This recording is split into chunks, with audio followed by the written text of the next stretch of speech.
상견례 자리. 보통은 서로를 축복하며 웃음꽃이 피는 시간입니다. 그런데 오늘의 주인공은 정반대였죠. 딸의 어머니가 단 한마디로 파혼을 선언해버린 충격적인 순간. 과연 그 이유는 무엇이었을까요? 봄바람이 살짝 스쳐 지나가던 토요일 오후. 서울 한복판. 고급 호텔의 연회실은 화려한 샹들리에 불빛 속에서 고요히 빛나고 있었다. 흰 식탁보가 곱게 드리워진 둥근 테이블 위에는 산뜻한 꽃 장식과 은은하게 깜박이는 촛불이 놓여 있었다. 정갈하게 배치된 접시와 와인잔은 빛을 받아 반짝이며 마치 오늘 이 자리가 완벽한 축복의 순간임을 예고하는 듯했다. 겉으로 보기엔 모든 게 완벽했다. 누구라도 부러워할 만큼 근사한 상견례 자리. 하지만 그 화려한 무대 뒤편에는 눈에 보이지 않는 긴장감이 은밀하게 스며들고 있었다. 오늘은 5해 동안 사랑을 키워온 두 사람. 민준과 수아가 드디어 결혼을 앞두고 양가가 처음으로 마주하는 날이었다. 두 사람에게 이 순간은 기다려온 꿈의 시간이자 평생의 인연을 공식적으로 인정받는 의미 있는 자리였다. 민준은 설레는 마음을 감추지 못한 채 환하게 웃었고 수아 역시 얌전히 고개를 숙이며 미소를 지었다. 그러나 두 사람의 손끝에는 알 수 없는 떨림이 번져 있었다.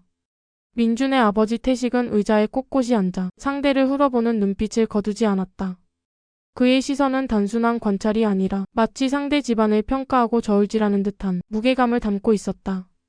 민준의 어머니 혜원은 겉으로는 부드러운 미소를 지었지만 그 미소 안에는 체면과 계산이 고스란히 배어 있었다. 그녀에게 이 상견례는 단순한 만남이 아니라 두 집안의 서열을 은근히 드러내는 무대였다. 반대로 수아의 어머니 지영은 고요히 앉아 있었지만 눈빛만큼은 누구보다 날카로웠다. 평생 딸 하나를 의지하며 살아온 그녀에게 오늘 이 자리는 딸의 인생을 걸고 판단을 내려야 하는 시험대였다. 그녀의 시선은 테이블 위의 와인잔보다 더 차갑게 빛났고 작은 표정 변화조차 상대의 본심을 읽어내려는 듯 치밀했다. 호텔의 은은한 클래식 음악이 흘러나왔지만 네 사람의 대화는 아직 본격적으로 시작되지 않았다. 긴장된 공기 속에서 작은 기침 소리조차 크게 울리는 듯했다. 민준은 분위기를 풀기 위해 애써 환하게 웃으며 잔을 들었다. 오늘 이렇게 귀한 시간 내주셔서 감사합니다. 저희 부족하지만 서로 의지하며 잘 살아가겠습니다. 그의 목소리는 단단하려 했지만 어딘가 떨림이 묻어 있었다. 민준의 말에 수아가 살짝 미소를 지었고 지영은 딸을 바라보며 묘한 안도와 불안을 동시에 느꼈다. 짧은 인사말이 끝나자 잠시 고요가 흘렀다. 호텔의 고급스러운 장식과 은은한 음악이 분위기를 가리려 했지만 양가 부모의 시선은 이미 서로를 향해 날카롭게 부딪히고 있었다.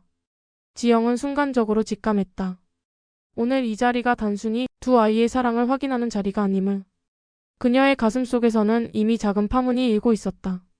겉으로는 웃음이 오가고 잔이 부딪히며 화려한 만찬이 펼쳐지고 있었지만 그 속 깊은 곳에서는 이미 균열의 전조가 시작되고 있었던 것이다. 만찬이 시작되자 호텔 직원들이 잔을 채우고 고급 요리가 하나씩 테이블에 놓였다. 잘 구운 스테이크와 향긋한 와인이 분위기를 돋우는 듯했지만 그 어떤 향취도 양가 부모의 마음을 편하게 만들진 못했다. 민준의 아버지 태식이 먼저 입을 열었다. 민준이가 어릴 때부터 고집이 좀 있었죠. 그래도 자기 할 일은 똑부러지게 해내는 아이였습니다. 지금 회사에서도 성과가 꽤 좋다더군요. 상사들한테도 인정받고 있고. 겉으로는 아들을 칭찬하는 말이었지만 그 속에는 은근한 과시가 섞여 있었다. 혜원 역시 그 말에 맞장구를 치듯 수아 쪽을 향해 조심스레 미소 지었다. 민준이는 한번 마음먹은 건 끝까지 해내는 성격이에요. 아마 사위로 맞으셔도 크게 걱정할 일은 없으실 거예요. 이 말은 얼핏 보면 배려처럼 들리지만 묘하게 우리 아들이 더 낫다는 뉘앙스를 풍겼다. 순간 지영의 얼굴이 살짝 굳어졌다. 그녀는 작은 미소를 지으며 대꾸했다. 수아도 그렇습니다. 혼자서도 잘 해내는 아이예요. 누구에게 의지하지 않고도 스스로 길을 찾는 성격이죠. 짧은 말이었지만 그 속에는 분명한 메시지가 담겨 있었다. 내 딸은 누구의 그늘에 가려 살 아이가 아니다. 민준과 수아는 서로를 바라보며 애써 웃음을 지었지만 두 집안의 미묘한 신경전은 이미 시작된 것이었다. 식사가 이어지면서 대화는 직업, 집안, 결혼 준비 같은 현실적인 주제로 흘러갔다. 그때 혜원이 물었다. 수아 씨는 직장에서 어떤 일을 하고 계시죠? 현재 출판사에서 편집 일을 하고 있습니다. 수아가 조심스럽게 답했다. 아, 출판사 내 요즘 같은 시대엔 쉽지 않은 일일 텐데. 그래도 좋아하는 일을 한다는 건 참 의미 있죠. 혜원의 말투는 부드러웠지만 은근히 안정적인 직업이 아니라는 뉘앙스를 풍기고 있었다. 지영은 순간적으로 그 뉘앙스를 놓치지 않았다. 그녀는 목소리를 낮추되 단호하게 말했다. 좋아하는 일을 하며 사는 게 가장 중요한 겁니다. 세상에 완벽히 안정적인 직업이 어디 있겠습니까? 순간 테이블 위 공기가 묘하게 얼어붙었다. 와인잔이 살짝 흔들렸고 민주는 당황스러운 표정으로 분위기를 수습하려 애썼다. 식사의 마지막 코스가 나올 즈음 지영은 결심한 듯 와인잔을 내려놓았다. 그녀의 목소리는 낮았지만 공간 전체를 울릴 만큼 단호했다. 저기 제가 꼭 물어보고 싶은 게 있습니다. 순간 모두의 시선이 그녀에게로 쏠렸다. 수아는 놀란 눈빛으로 어머니를 바라봤고 민준도 잔을 쥔 손에 힘이 들어갔다. 지영은 태식을 똑바로 응시하며 물었다. 혹시 태식 씨, 예전에 건설에 계셨던 적 있습니까? 그 순간 태식의 표정이 굳었다. 혜원은 당황한 듯 남편을 바라봤고 민주는 무슨 말인지 이해하지 못한 채 두 사람을 번갈아 보았다. 그게 왜 궁금하신 겁니까? 태식이 낮게 물었다. 지영의 눈빛이 흔들리지 않았다. 20여 년 전 5호 건설에서 하청업체 부당 계약으로 많은 피해자가 나왔습니다. 제 남편도 그때 목숨을 잃었죠. 순간 공기가 얼어붙었다. 모든 대화가 끊기고 시간마저 멈춘 듯한 침묵이 이어졌다. 지영의 목소리는 떨렸지만 단호했다. 저는 그때 그 사건의 배후에 있던 임원이 누구인지 수년간 찾아왔습니다. 그리고 오늘 제 눈앞에 앉아있는 걸 확인했습니다. 태식의 눈빛이 흔들렸다. 그의 손이 와인잔을 움켜쥐었지만 말은 쉽게 나오지 않았다. 혜원은 얼굴이 하얗게 질렸고 민주는 충격에 눈을 크게 떴다. 수아는 숨이 막힌 듯 어머니를 바라보다가 이내 떨리는 목소리로 물었다. 엄마 지금 무슨 말이에요? 지영의 눈가에 눈물이 맺혔다. 내 아버지는 바로 이 사람 때문에 세상을 떠난 거야. 순간 테이블 위의 모든 것이 산산조각 나는 듯한 충격이 덮쳤다. 민주는 얼떨떨한 표정으로 아버지를 바라보았다. 아버지 이게 무슨 말입니까? 정말입니까? 태식은 차마 눈을 들지 못했다. 입술을 달싹였지만 아무런 변명도 내놓지 못했다. 그 침묵이야말로 곧 답이었다. 수아는 눈물이 터져 나왔다. 민준을 바라보며 말문을 열려 했지만 목소리가 나오지 않았다. 지영은 딸의 어깨를 감싸며 단호하게 선언했다. 오늘 이 자리에서 우리 혼사 이야기는 여기서 끝입니다. 호텔 연회실의 은은한 음악조차 멎은 듯 느껴졌다. 혜원은 급히 나서서 수습하려 했다. 잠깐만요, 어머님. 오래전 일이고 서로의 아이들이 무슨 잘못이 있다고. 그러나 지영은 단호히 고개를 저었다. 아이들이 무슨 잘못이 있겠습니까? 하지만 저는 제 딸을 절대 같은 상처 속에 밀어 넣을 수 없습니다. 그 목소리는 더 이상 흔들림이 없었다. 민주는 얼굴이 창백해진 채 고개를 떨궜다.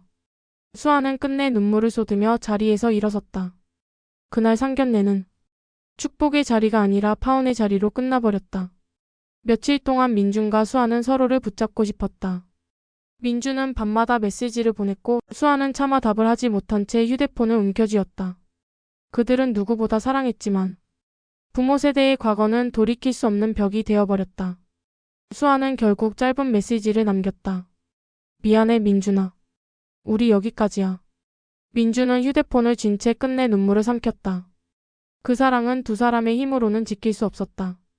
며칠 후 지영은 조용히 수아와 함께 앉았다. 딸은 여전히 울음기 어린 눈으로 어머니를 바라봤다. 엄마 정말 그 사람 때문에 아버지가? 지영은 천천히 고개를 끄덕였다. 그 사람의 결정 때문에 수많은 하청업체가 무너졌고 내 아버지도 그날 사고로 떠났어. 나는 그 진실을 평생 잊지 못했다. 그리고 오늘 너를 그 그림자에서 지켜내야 한다고 생각했다. 수아는 울음을 터뜨리며 어머니의 품에 안겼다. 그녀는 알았다. 어머니의 선택이 잔인했지만 결국 자신을 위한 것이었음을. 지영의 눈가에도 눈물이 흘렀다. 그러나 그 눈물 속에는 오랜 한을 끊어낸 안도감도 섞여 있었다. 봄바람은 여전히 불고 있었다. 그러나 그날 이후로 민준과 수아의 계절은 완전히 달라졌다. 상견례 자리는 파혼의 선언으로 끝났고 두 사람의 사랑은 그 순간부터 다른 길을 걸을 수밖에 없었다. 민준은 오랫동안 상처와 후회 속에 머물렀지만 결국 그는 아버지의 과거와 마주하며 새로운 삶을 선택해야 했다. 그리고 수아는 눈물 속에서도 꿋꿋이 걸음을 옮겼다. 어머니의 선택이 잔인하게 느껴졌지만 시간이 흐르자 그녀는 알았다. 그 결정이 결국 자신을 지켜낸 울타리였음을. 지영은 조용히 일상을 이어갔다. 오랜 세월 억눌러 왔던 상처를 다시 꺼내야 했던 날. 그녀는 딸 앞에서 모든 걸 고백하며 가슴이 찢어지는 듯 했지만 동시에 안도감을 느꼈다. 이제 더 이상 숨길 것도 두려울 것도 없었다. 무엇보다 딸을 향한 사랑만은 지켜냈으니까. 삶은 언제나 우리가 예상치 못한 방향으로 흐른다.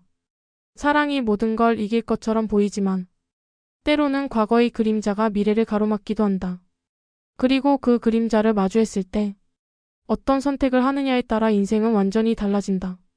그날 호텔 연회실에서 벌어진 파혼은 누군가에겐 불행처럼 보였을지 모른다. 하지만 지영에게, 그리고 수아에게 그것은 또 다른 시작이었다. 상처를 끊고 새로운 길로 나아가기 위한 어쩌면 가장 용기 있는 결단이었으리라. 봄바람은 다시 불어왔다. 이번에는 따뜻하고 조금은 가벼운 결의 바람이었다. 그리고 그 바람 속에서 한 모녀는 더 단단히 손을 맞잡고 앞으로 걸어갔다. 결혼은 두 사람의 사랑만으로 이루어지지 않습니다. 때때로 부모 세대의 과거와 그림자가 얽혀 예기치 못한 결정을 만들기도 하죠. 여러분이라면 만약 사랑하는 사람의 부모가 과거 내 가족을 파괴한 인물이었다면 어떤 선택을 하시겠습니까? 사랑을 지키시겠습니까? 아니면 미래를 위해 단호히 끊어내시겠습니까? 오늘 이야기, 여러분의 생각을 댓글로 남겨주세요. 그리고 앞으로도 더 많은 이야기와 함께 찾아오겠습니다.